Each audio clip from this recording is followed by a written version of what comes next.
ঝড় এলো এলো ঝড়, আম পর কাঁচা আম পাকা আম, টক টক মিষ্টি, এই যা এলো বুঝি বৃষ্টি। সর্দিটা হলে ভাই আম খাওয়া বন্ধ, কাঁচা হোক পাকা হোক সবটাই মন্দ।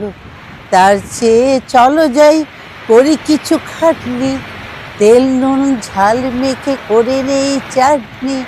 কি যে মজা হবে যে টক টক মিষ্টি, জিভ দিয়ে পড়ল অনাঝরে বৃষ্টি।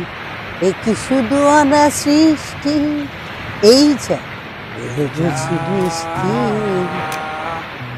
এলো বুঝি বৃষ্টি, টুকটাক পরে পিছনেও সামনে চল করে কুটি কায়েক, ডাসা সামনে তারপরেতে না ছুট। চল চল জলদি নইলে যে বৃষ্টিতে ভিজে হবে সর্দি, আর তাতে হবে অনা সৃষ্টি। এই যা এলো বুঝি বৃষ্টি, এই যা এলো বুঝি বৃষ্টি।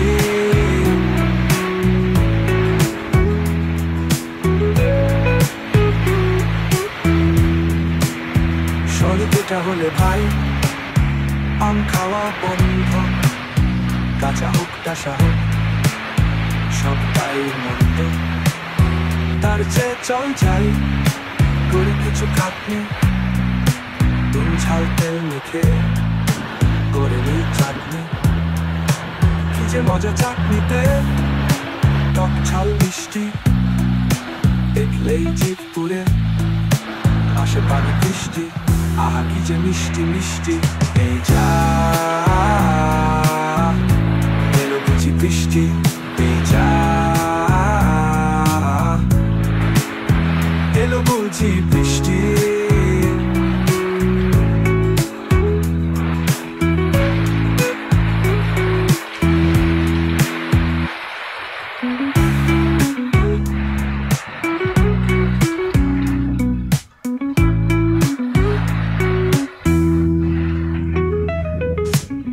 সর্দিটা হলে ভাই আম খাওয়া বন্ধ, কাঁচা হোক ডাসা হোক সবটাই মন্দ। তার চেয়ে চল যাই করে কিছু খাটনি, নুন ঝাল তেল মেখে করে নিই চাটনি। কি যে মজা চাটনিতে, টক ঝাল মিষ্টি, দেখলেই জিভ পুড়ে আসে পানি বৃষ্টি। আহা কি যে মিষ্টি মিষ্টি, এই যা এলো বুঝি বৃষ্টি, এই যা এলো বুঝি বৃষ্টি, এই যা এলো বুঝি বৃষ্টি।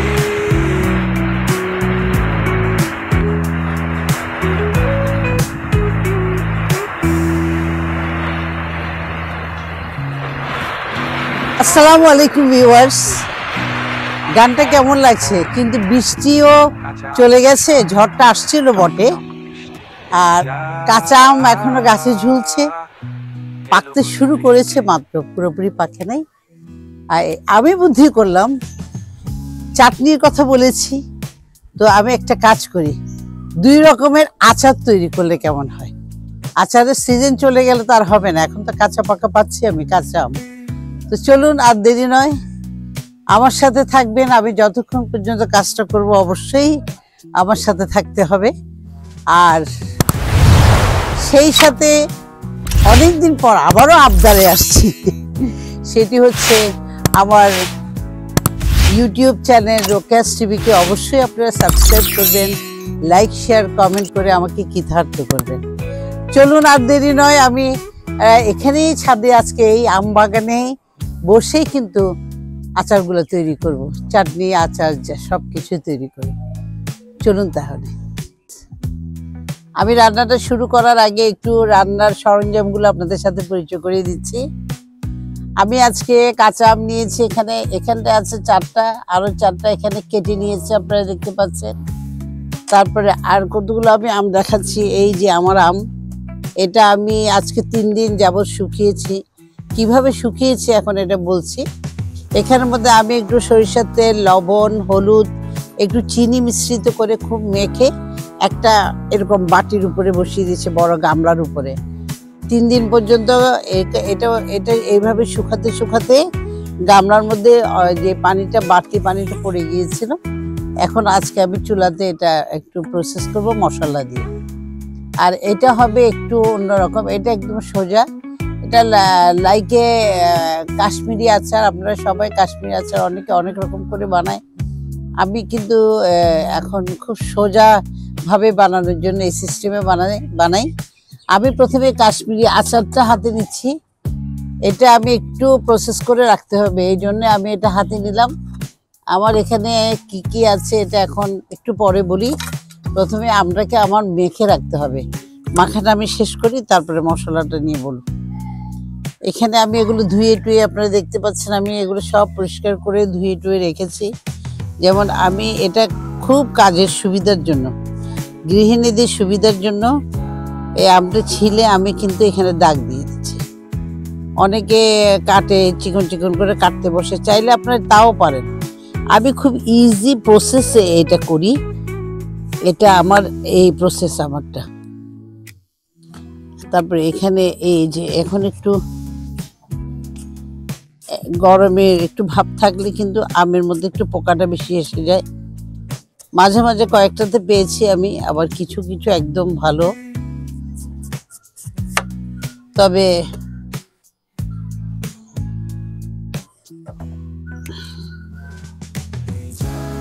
এখন আপনারা দেখতে পাচ্ছেন আমি কিভাবে কেটে নিচ্ছি এটা। এখানের মধ্যে একটু বেশি চওড়া হলে এই জায়গাটাকে একটু কেটে ছোট করে নেওয়া যেতে পারে। আমি কয়েকটা ক্ষেত্রে এটা করেছি। এই যে এগুলো কিন্তু ধোয়া দেখে আমাকে আর কিছুই করতে হবে না। খুব ভালো করে প্রথমে আস্ত ধুয়েছি, ছেলার পরে ছিলে আবার ধুয়েছি, কিন্তু এখন আর ধুবো না। আমাদের কারণ পানি যদি বেশি থেকে যায়, পানি যদি আপনারা জানেন যে কোনো টক জাতীয়, আচার জাতীয়তে পানি থাকলে কিন্তু খুব তাড়াতাড়ি নষ্ট হয়ে যাবে। এটা নষ্ট চাইলে আপনারা এটা দিতে পারেন, না দিতেও পারেন। আমি যেহেতু এখানে এইভাবে পেয়েছি বলে আমি এটা দিয়ে দিয়েছি। এটা কেটে আবার এটার মতো সমান করে দিয়েছি। এইভাবে কেটে নিলাম, হয়ে গেল। আমার আরো একটা দিচ্ছি। আমি কিন্তু এখানে প্রায় 6টা আম, আপনারা দেখতে সাইজ দেখে বুঝতে পারছেন 6টা আম নিয়েছি। আমি যেগুলো কাটছি এগুলো সহ 6টা, আরো 2টো আম বাইরে আছে। তো বেশি আমি এটাকে আমি আরেকটা 2টা ছিল আমার ধোয়া আম, এগুলো আমি একটু ছিঁড়ে নিচ্ছি। কারণ আমি চিন্তা করলাম 2টো রেখে আর কি করব, তাহলে একটু মানে বেশি হবে। তো এটার ক্ষেত্রে দেখতে পাচ্ছেন আমি কিভাবে ছিলে ফেলছি। খুব সুইফট কাজগুলো করা যায়, খুব সুন্দর করে এভাবে ছিঁড়ে নিতে হবে। যেহেতু খুব ভালোভাবে আমরা ধুয়েছি, আমি প্রথমে বলেছি, এই জন্য আর ধোয়ার দরকার নেই। এখন আমি এটাকে এটা একটু কাঁচা পাকা খেয়াল করেছেন, আবার এটা বেশি পাকা লাগছে, কাঁচা লাগছে। এইভাবে আমার আবার এইভাবে কেটে নেব। দেখো এটাতে একটু দাগ এসে গেছে, তার মানে এটাতে একটু পোকা পেয়ে গেছে। তা আমরা পোকাটা দিব না, পোকাটা অ্যাভয়েড করছি। এটা আমরা রেখে দিলাম, পোকা তো আর দেওয়া যাবে না। এটার অবস্থা কি দেখি। এখন বললাম, প্রথমে বলেছি একটু যখন গরমের ভাব বেশি আসে, পোকার উপদ্রবটা বেশি হয়। তারপরে চেষ্টা করি আমরা একটু পোকার ওষুধ টষুধ দিতে, সব কিছু দিতে। তো এখানে আমার মনে হয় আমার আজকে আর লাগবে না, এতটুকু হয়ে যাবে।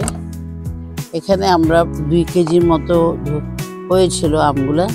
তো এখানে যেহেতু 2-4টার মতো বাদ দিয়ে দিয়েছি আমি, একটু কমে গেল। এই হলো আমার আম। আমরা একটা কাজ করতে পারি, যারা নতুন আচার বানাবেন, অর্থাৎ যাদের হাতে এখনো পরিপক্ক হয় না হাত, তারা সবসময় মেজারমেন্ট কাপে মানে এটা ছোট ছোট ইয়েদের মধ্যে মেপে ফেলবেন। মেপে ফেললে আপনার হিসাবটা খুব ভালো থাকবে, ঠিক থাকবে। আমি এখানে এখন আমার হাতটা গুলো আমি তারপরে আবার আরেকটু ধুয়ে দিচ্ছি। অনেকে গ্লাভস পরে করে, আমি কিন্তু প্রথমে আপনাদেরকে বলেছি আমি লেবু পানি একটু সিরকা মিশিয়ে কিন্তু সবসময় পানিতে, কুসুম গরম পানিতে হাতটা ধুয়ে নিই। এখন আমি এখানে লবণটা দিব। এখানে লবণটা আচার বলে কথা, লবণটা একটু বেশি লাগে। এখানে 1 টেবিল চামচের মতো লবণ দিলাম। চিনিটা দিব আমি এখানে যতটুকু আছে তার প্রায় ডবল হবে চিনিটা। তো আবার এগুলো আমি 4 ভাগের 1 কাপ হিসাব করে ধরে, চামচটা আমার হিসাব করাই আছে। আমি 4টা চামচ দিলাম, অর্থাৎ 4 ভাগের 1 কাপ করে হিসাবটা করতে হবে। এই লবণটা দিয়ে চিনিটা দিয়ে আমি খুব ভালো করে মেখে নিচ্ছি। মেখে আমি এটা 2 ভাবে করা হয়। বেশি কাঁচা যদি হয়ে যায় আমটা, তাহলে একটু করে পানির মধ্যে কিছুক্ষণ চুবিয়ে রাখতে হবে। চুবিয়ে রেখে আবার এটা মাখতে হবে। আমি কিন্তু এগুলো কিছুই করি না, আমি যেটা করি সেটা আপনাদেরকে দেখাচ্ছি। আবার অনেকে একবারে কড়াইতে দিয়েও শিরা করে ফেলে। তা আমি এখানে একটু সিরকাটা দিব। সিরকাটা আমি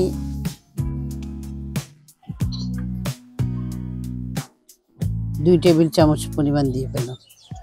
এটা কিন্তু আমার সাদা সিরকা না, এটা কিন্তু আমি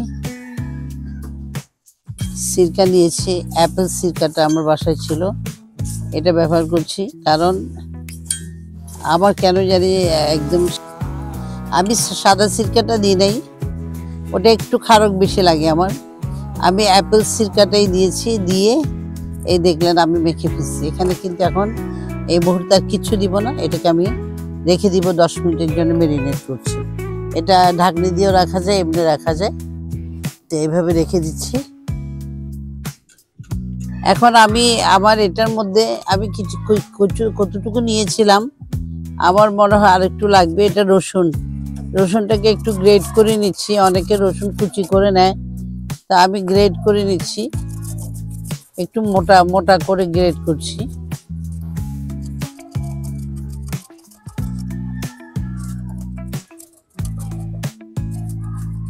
চিকন করে করলে একটু বেশি হয়ে যাবে, তা আমার আসলে বেশি লাগবে না। আমি আগে থেকে একটু করতেছিলাম কাজটা, অল্প লাগবে। তারপর আপনাদেরকে দেখানোর জন্য এটা করা। এটা হলে একটু বেশি হয়, এই জন্য এটাই পারফেক্ট। একটু বড়,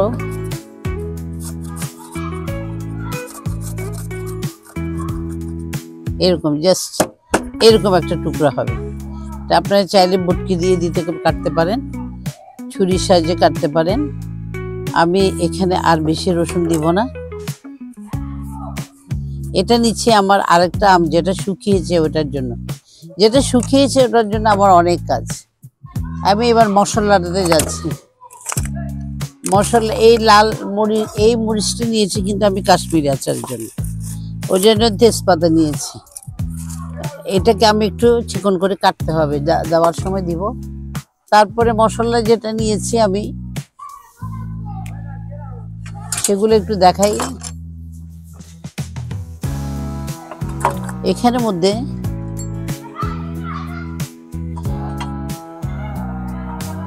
অনেক মশলা। এখানে এটা হচ্ছে আমার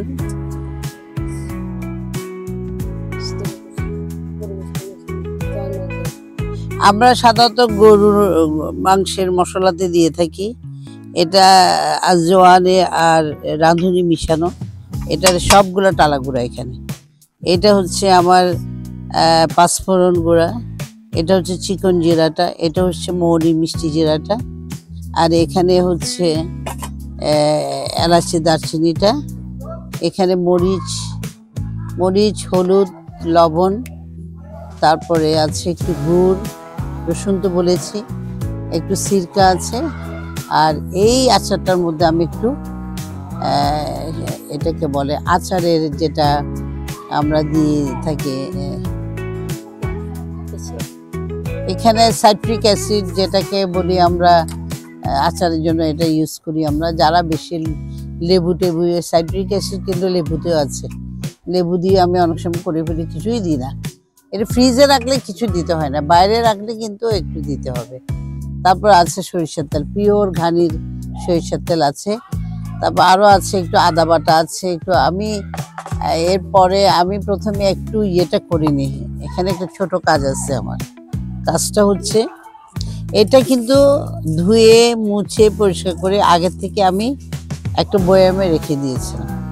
এইসব কাজ করার একদিন আগে, আচার তৈরি করার একদিন আগে থেকে আপনাকে এইসব প্রসেসিং, এইসব আচারের প্রসেসিংয়ের কাজগুলো কিন্তু করতে হবে।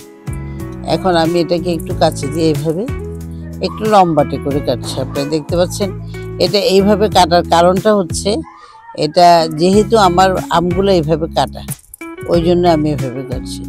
আমগুলো যদি গোলাকৃতি হতো তাহলে আমি কিন্তু গোল টাইপের করে কাটতাম।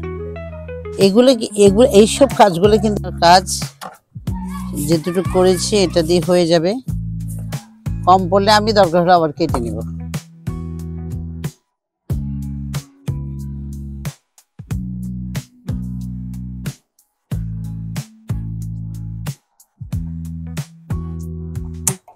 আমি চুলাটা জ্বালাই।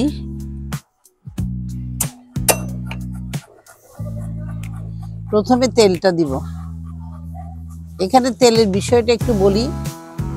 আসলে এইসব ডুবন্ত আচারে অনেক তেল লাগে। আপনারা যারা আচার বানান তারা অবশ্যই জানেন।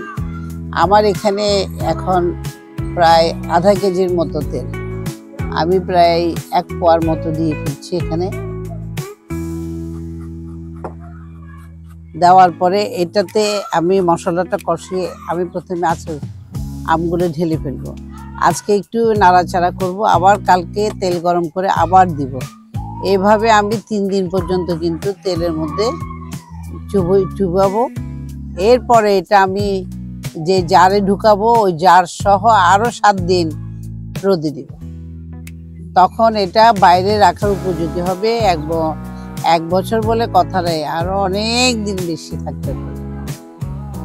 এখন তেলটা ভালো করে গরম হওয়ার জন্য আমাকে অপেক্ষা করতে হবে। আমি এতক্ষণ আসলে আপনাদেরকে দেখানো হয় না, এই ভাগে আমি দেখাচ্ছি। আমি এটার জন্য আদাটাও নিয়েছি, আদাটা আসলে গ্রেট করে নিয়েছি। প্রথমে আমার বাটিতে ছিল না, আপনারা খেয়াল করেছেন। আদাটা এখন নিয়েছি। এগুলো সবগুলো কিন্তু মশলা এখন আমার দরকার হবে এই আচারটার জন্য। যে আমের আচার আমি বাইরে রাখবো, কাশ্মীরি আচারটা বাইরে রাখা যায় বেশি দিন না, 3-4 দিন রাখা যাবে। এরপরে কিন্তু এটা ফ্রিজে রাখতে হবে। তেজপাতা, তারপর যাদের এই বাড়িতে যাদের দারচিনি পাতা আছে, আমি বলবো দারচিনি পাতা শুকিয়ে রেখে আচারে ব্যবহার করলে এটা আরো বেশি সুঘ্রাণ হবে, বেশি কাজে আসবে। এখন আমার তেলটা একটু গরম হোক। হ্যাঁ, আমার তেলটা গরম হয়ে গেছে। প্রথমে আমি আমার রসুন দিচ্ছি, তারপর আমি দিব আদাটা।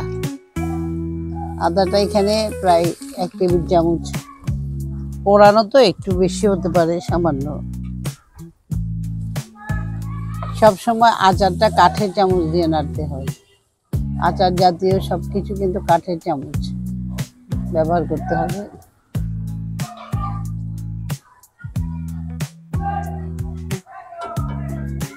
এখানে আমরা একটু লবণটা দিয়ে ফেলি। লবণ যেহেতু আমি আগে দিয়েছি, চিনিও আগে দিয়েছি, লবণও আগে দিয়েছি, তাই শুধু মশলা পর্যন্ত, মশলা যতটুকু দরকার ততটুকুই দিব। তেজপাতা দিব। এটা হচ্ছে আবার দারচিনি পাতা, এটা আমার গাছ আছে, আমি শুকিয়ে রেখেছিলাম। তেজপাতাটা দিব।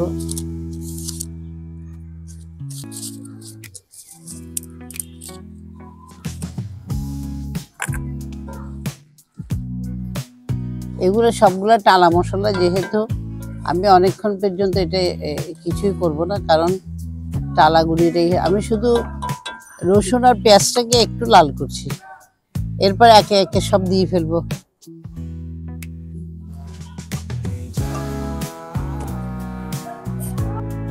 গুড়টা দিচ্ছি এখানে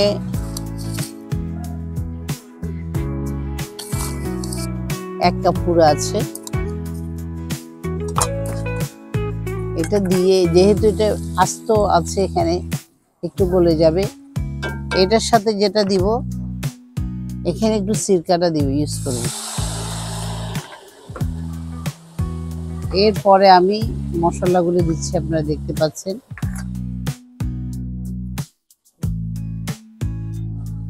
মরিচটা দিলাম, আগেও মরিচ দিয়েছি আমি মাখার সময়।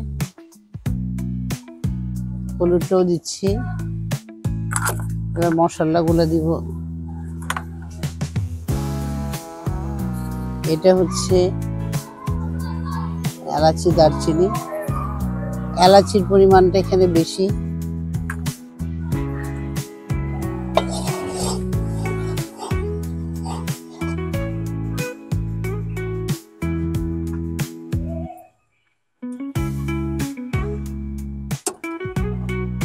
এবার আমি দিব মশলাগুলা। রাঁধুনি আর আজওয়ানটা দিচ্ছি 1 টেবিল চামচ। এটা হচ্ছে পাঁচফোড়নটা দিলাম আমি 2 টেবিল চামচ। এখানে টালা চিকন জিরা, মিষ্টি জিরা,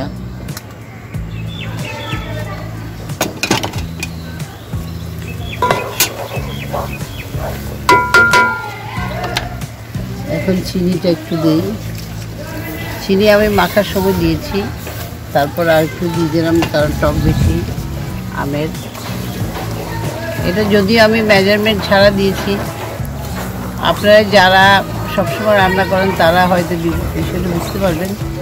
আর না হয় আমি বলবো আমটা একটু টেস্ট করে দেখবেন, একটু খেয়ে দেখবেন, তারপরে যদি কম বেশি হয় এটা করবেন। এখন আমি আমটা দিয়ে দিচ্ছি।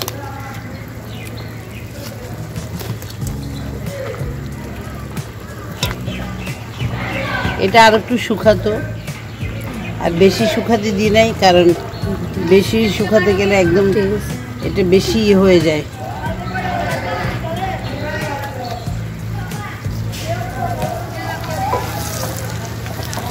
একটু আমটা কাঁচা থাকতে হলে একটু ভালো হয় বেশি। এটা আমি যেহেতু অনেকদিন রাখার ইচ্ছে আছে, ওই জন্য আমি এত শুকিয়েছি, কিন্তু আরও কম শুকালে ভালো। শুধু তেলের উপর, বারবার বললাম আপনাদেরকে, তেলের উপরেই বারবার রোদে দিতে হবে, এই ধরনের আমগুলো খেতে পারে।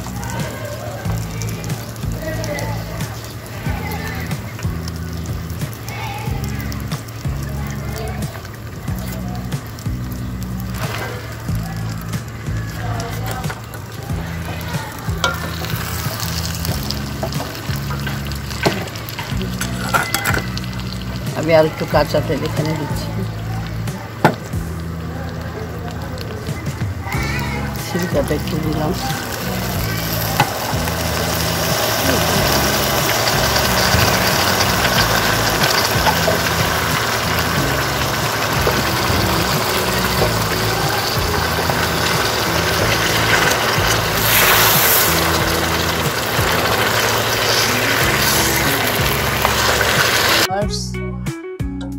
এটা দুটোকেই হয়ে গেছে, আপনারা দেখতে পাচ্ছেন খুব সুন্দর করে। এটা বেশ ইয়ামি হয়েছে। এরকম লম্বা লম্বা টেনে টেনে চিবিয়ে চিবিয়ে খেতে হবে। আর এখানের মধ্যে আমি ইয়েটা দিয়ে দিচ্ছি, প্রিজারভেটিভ।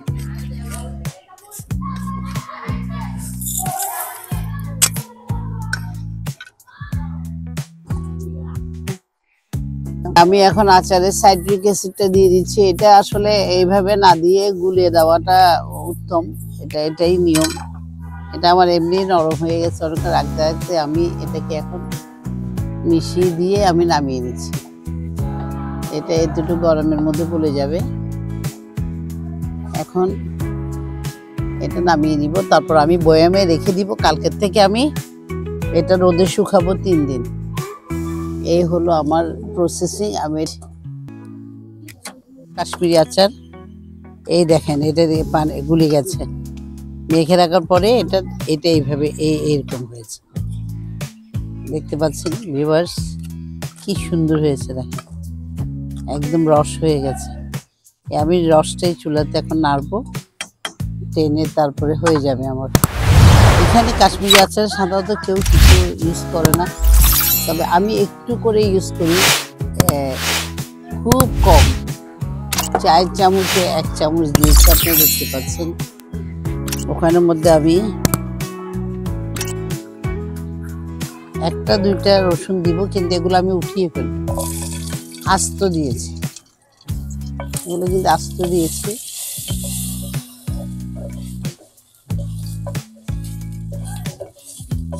জাস্ট স্মেলটা নিব, তারপরে এগুলো পরে উঠিয়ে ফেলবো আমি। এখানে একটু জিঞ্জারটা, আদাটাও দিলাম, এটা অপশনাল, এটা দিতে হবে কথা নেই। এখানে আমি ওই যে লাল মরিচটা করেছি এটার সাথে এটা একসাথে করে দিয়ে দিতে হবে এবং ঘন নাড়তে হবে। তাপমাত্রাটা কন্ট্রোল করতে হবে, কারণ এটা যতক্ষণ সিরকার মধ্যে দেওয়াতে এটা কিন্তু শক্ত ভাবটা থাকবে, ভেঙে যাবে না, ওটাই হচ্ছে আসল।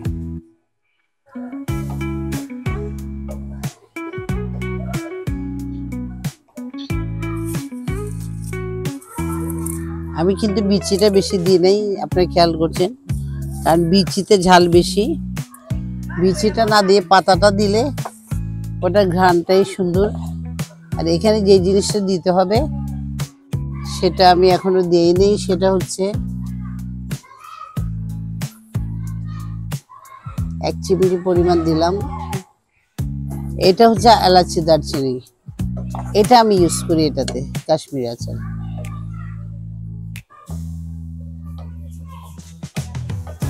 যেহেতু লবণ দিয়ে মাখিয়েছি আপনারা দেখেছেন, এই জন্য আর দিব না।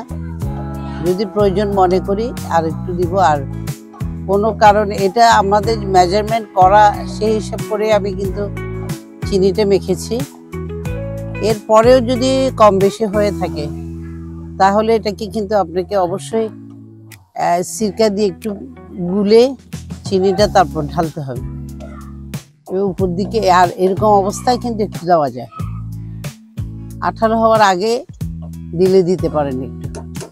এটা এইভাবে থাকবে, এইভাবের মধ্যে যতটুকু হয়ে যাবে টেনে হয়ে যাবে, প্রায় হয়ে যাচ্ছে। আর একটু ইয়ে হলে নিজেই বুঝে যাবে, বুঝতে পারবে।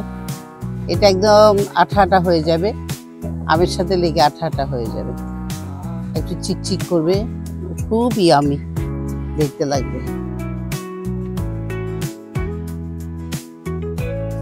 ভিউয়ার্স, আমার এই আচারটা তৈরি হতে হতে আমি এই জায়গাটা ক্লিন করে নিই, সাজিয়ে গুছিয়ে না হয় আবার আসবো আপনাদের সামনে। ভিউয়ার্স, আমার এটা হয়ে গেছে, বেশ সুন্দর হয়েছে, আপনারা দেখতে পাচ্ছেন। এটা ঠান্ডা হলে আর একটু আঠালো হয়ে যাবে। আর আচারগুলো আমি এই মুহূর্তে নিব। এটা কাঁচের জারে দিচ্ছি, যেহেতু আমার এটা প্রত্যেক দিন বলেছি না শুকাবো আমি, এটা শুকাবো মশলা সহ। এটার মধ্যে আরো স্যান্ড বের হবে, তবে এটা আরো ভালো একবারে যদি অনেক মশলা টশলা মেখে শুকানো যায়, ওটা এক ধরনের টেস্ট আর এটা আরেক ধরনের টেস্ট, দুইটা কিন্তু দুই রকম। গ্রামের বাড়িতে কিন্তু কাঁচাটা বেশি করে, কাঁচাটা মেখে থেকে একবারই দিয়ে দেয় রোদে, কিন্তু আমরা পারছি না এই কারণে, যেহেতু আমাদের এখানে এখন আবহাওয়ার পরিবর্তন হয়েছে। বললাম না 2 দিন আগে অনেক বৃষ্টি, আবার আজকে অনেক রোদ, আবার দেখা গেল একটু পরে আবার বৃষ্টি আসতো, আবার রোদ দিল। এটা হলে আচার নষ্ট হয়ে যাবে। এই জন্য আচারটাকে একটু রান্না করে দিলেই মানে আর নষ্ট হওয়ার সম্ভাবনা থাকে না। এখন আমি যখন যেদিনে রোদ পাবো ওই দিনে আমি এটা উঠাবো। আর এখানে আমাকে গরম করে করে তেল দিতে হবে। আমি গরম করে করে আরো তেল কিছু ঢালবো। হ্যাঁ,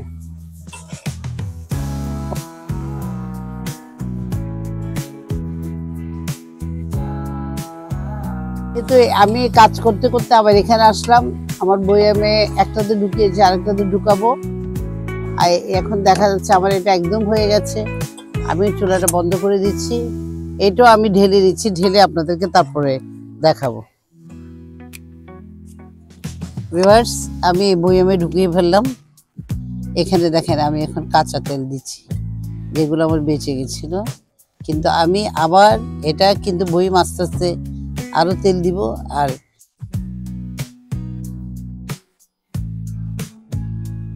আমার কাছে যে তেলগুলো ছিল ভিউয়ার্স, সেগুলো দিয়ে দিলাম। এখন আমি এটার এখন মুখটা বন্ধ করছি। এই অবস্থায় আমি রেখে দিব। এখানে আপনারা তেল দেখতে পাচ্ছেন অর্ধেকটা হয়েছে। এটা কিন্তু আমি রোদে দিয়ে আবার এখানে গরম তেল দিব। আর এটা পুরো ভর্তি থাকতে হবে, তাহলে এই আচার আর নষ্ট হবে না। এই আচার দিয়ে আমি যে কাজটা করি সাধারণত, আলু ভর্তা, বেগুন ভর্তা, যত রকম ভর্তা আছে সব ভর্তাতে এটার ভিতর থেকে একটু একটু কুচিয়ে কুচিয়ে তেলটা নিব আর ওটা মাখাবো। অসাধারণ একটা খাবার হবে। এখন আমি আপনাদেরকে এটা দেখাচ্ছি। এই আমার কাশ্মীরি আচারের অবস্থা দেখেন এরকম হয়েছে। আস্ত রসুনটা না ফেললেও হবে। এটা রেখে যে আমাদের যাদের হার্টের সমস্যা, ইয়ের সমস্যা আছে না, ওরা তো রসুন এমনি খাওয়ার নিয়ম, ওরা খেয়ে ফেলবে, অসুবিধা কি। কিন্তু এটা আমি স্মেলের জন্য কি দিয়েছি, প্রথমেই বলেছি আপনাদেরকে।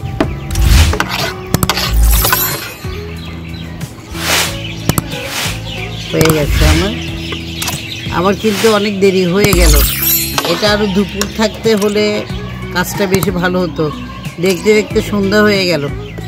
এখন আমি ভালো করে খেতে পারবো না আজকে, এটা খেতে হবে কালকে দুপুরবেলা বসে বসে। তৈরি হয়ে গেল আমার কাশ্মীরি আচার। প্রথমেই বলেছি আমি এটা অনেকটা একটু একটু আঠালো হয়েছে, কিন্তু খেতে অসাধারণ। তো আজকে এই পর্যন্ত এই হলো আমার আচারের ভান্ডার। তো আপনারা সবাই ভালো থাকেন, সুস্থ থাকেন। সবাই রোকেয়াস টিভি ইউটিউব চ্যানেলের চোখ রাখবেন। আমি চেষ্টা করব আপনাদেরকে ভালো ভালো কিছু খাওয়া দাওয়া, বিভিন্ন স্থান, মানুষের জীবন কাহিনী দেখাতে চেষ্টা করব। আপনারা সবাই ভালো থাকেন, সুস্থ থাকেন, নিরাপদ থাকেন। আল্লাহ।